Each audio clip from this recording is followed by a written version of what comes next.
దేవకీదేవిని కారాగారమునందుంచాడు. కృష్ణ పరమాత్మ లోపల పెరుగుతున్నారు. నిజంగా కృష్ణావతారం ఆవిర్భవించేటటువంటి సమయం ఆసన్నం అవుతోంది. ఇక్కడ కంసుడి పరిస్థితి మహాదారుణంగా ఉంది. ఏ నిమిషానికి ఆ నిమిషమే భయం. ఒక రోజు అనుకున్నట్ట ఇంకా సుఖం లేదు, చంపేస్తాను, గొడవ వదిలిపోతుంది, నేను ఈ టెన్షన్ పడలేకపోతున్నాను, వీడు ఎప్పుడు పుట్టేస్తాడో, చంపేస్తాను దేవకీదేవిని అనుకున్నాడు. వెళ్ళాడు. లోపల ఉన్నవాడు ఎవరండి? మహామాయా మానుష రూపుడు. ఆ చెల్లెల్ని చూస్తే జాలేసింది. ఇంత పరాక్రమవంతుడు, ఆడపిల్లని చంపనా, గర్భిణిని, ఇంకెందుకు, ఎలాగో పుడతాడు కదా, పుట్టిన తర్వాత చంపేస్తాను అని వెనక్కి వచ్చేసాడు. వెనక్కి వచ్చాడు కానీ నిద్ర పట్టట్లేదు. ఆ రోజే నిద్ర పట్టింది వాడి కర్మ. గాఢ నిద్రలో ఉన్నాడు. భటుల్ని పెట్టాడు, తలుపులు దగ్గరకేశాడు, వాటికి ఇనప గొలుసులేశాడు, వాటిలో మేకులు దింపాడు, తాళాలు వేశాడు, చెవులు బొడ్డులో పెట్టుకున్నాడు. బిడ్డడు ఏడ్చిన తర్వాత ఒక హుకుం జారీ చేశాడు.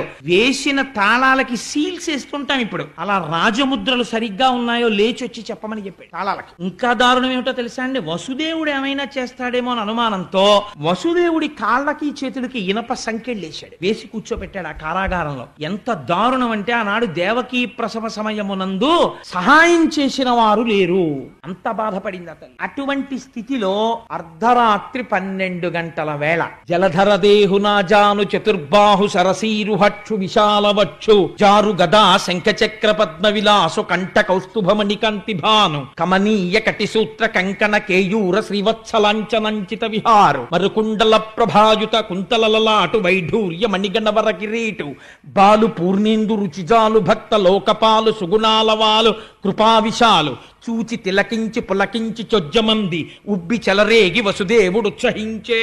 మహానుభావుడు శ్రీమన్నారాయణుడు ఆవిర్భవించాడు పసిపిల్లవాడి రూపంలో. ఒక్కసారి ధ్యానం చేసి నమస్కరించుకోండి.